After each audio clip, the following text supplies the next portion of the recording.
మరి ఈరోజు గడప గడప వైఎస్ఆర్ అనే కార్యక్రమం అరవింద నగర్ 20 డివిజన్లో మరి చేయడం జరుగుతుంది. మరి ఈ డివిజన్ కన్వీనర్ బలరాం గారు, అదేవిధంగా ఈ డివిజన్లో ఉన్నటువంటి నాయకులు మరి మల్లెల నరసింహులు గారు, అదేవిధంగా కృష్ణమ్మ గారు, మిగతా వైఎస్ఆర్ పార్టీ నాయకులు వెంకటేశులు, సత్తారు, ఈ డివిజన్కి సంబంధించిన ముఖ్య నాయకులందరూ కలిసి, అదేవిధంగా పట్టణంలో ఉన్నటువంటి వైఎస్ఆర్ పార్టీ నాయకులు మన కార్యకర్తలు అందరూ పెద్ద ఎత్తున ఈ కార్యక్రమంలో రావడం జరిగింది. మరి ఏ గడపకు వెళ్ళినా కూడా చంద్రబాబు చేసినటువంటి మోసాలను ప్రజలు చాలా బాధా తత్పరంతో మరి విశదీకరిస్తున్నారు. ఏ ఒక్క హామీని కూడా చంద్రబాబు ప్రభుత్వం అధికారంలోకి వచ్చిన తర్వాత నెరవేర్చడం లేదు. ఈ డివిజన్కి చెందినటువంటి కార్పొరేటరు మేయర్ అయినటువంటి స్వరూప గారు కూడా ఈ డివిజన్లో తిరిగినటువంటి పరిస్థితి లేదు. ఈ డివిజన్లో కాలువల శుభ్రత కానీ, మంచినీళ్ళ సరఫరాలో కానీ ఏ విధమైనటువంటి మెరుగైనటువంటి పరిస్థితి కానరావడం లేదు. మేయర్ అభ్యర్థి అయినటువంటి మేయర్గా ఉన్నటువంటి స్వరూప్ గారి డివిజన్లోనే ఈ విధంగా అధ్వానంగా పరిస్థితులు ఉంటే నగరంలో ఏ విధంగా ఉన్నాయో మీరే చూడండి అని చెప్పేసి ప్రజలు వాపోతున్నారు. అంటే ఈ డివిజన్లో తాగడానికి మున్సిపాలిటీ వాళ్ళు సరఫరా చేసే నీళ్లు కూడా సక్రమంగా లేవు. మేము ప్రతిరోజు దాదాపు ప్రతి కుటుంబానికి 15 రూపాయల నుంచి 20 రూపాయలు వెచ్చించి తాగునీళ్ళు మేము కొని తాగుతున్నాం అనేటువంటి మాట చెప్తున్నారు. మరి పందులు స్వైర విహారం చేస్తున్నాయి.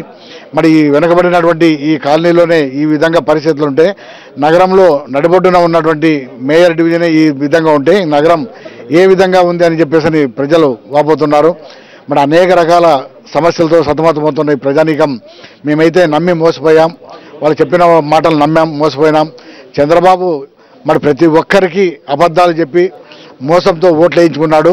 రాబోయే ఎన్నికల్లో మరి ఆ మోసాలను ఎండగట్టి చంద్రబాబు నాయుడు చేసినటువంటి దుష్ట పరిపాలన అంతమొందించామనేటువంటి మాట చాలా స్పష్టంగా ముఖ్యంగా మహిళలు వాపోతున్నారు. విద్యార్థులు తీవ్రమైనటువంటి ఇబ్బందులు పడుతున్నారు. నిరుద్యోగులుగా మారిపోయాం. ఎక్కడ మాకు ఉద్యోగ అవకాశాలు లేవు, ఉద్యోగాలు రావడం లేదు, నిరుద్యోగ వృత్తి ఊసే ఎత్తడం లేదు ప్రభుత్వం అని చెప్తున్నారు. కాబట్టి అనేక రకాలుగా ఇబ్బందులు పడుతున్నటువంటి ప్రజానీకం ప్రతి ఒక్కరికి చెప్తున్నటువంటి మాట, రాబోయే ఎన్నికల్లో మేము వైఎస్ఆర్ పార్టీ జగన్మోహన్ రెడ్డి గారిని ముఖ్యమంత్రి చేసుకొని రాజశేఖర రెడ్డి ఏ విధంగా సంక్షేమ పథకాలు సంక్షేమ కార్యక్రమాలు చేశాడో వాటిని తిరిగి జగన్మోహన్ రెడ్డికి మాత్రమే చేయగలనేటువంటి నమ్మకం, విశ్వాసం మాకుంది. మరి జగన్మోహన్ రెడ్డిని తప్పకుండా ముఖ్యమంత్రిని చేసుకుంటామనేటువంటి మాట ప్రతి ఒక్క కుటుంబం మరి చెప్తున్నారు.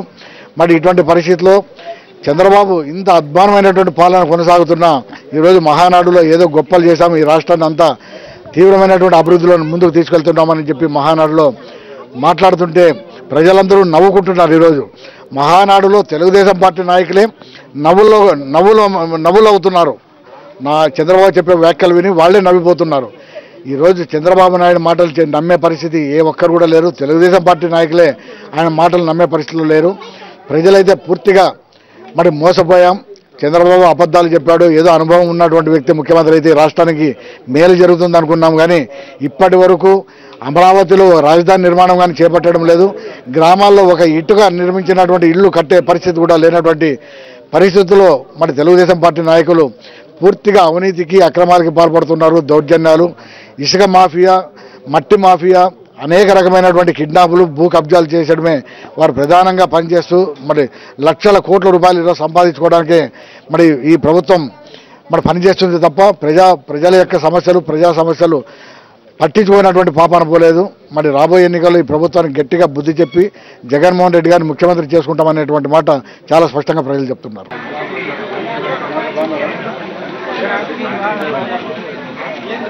చంద్రబాబు ఎలక్షన్ చెప్పిన హామీలు ఏమైనా నెరవేరాయా?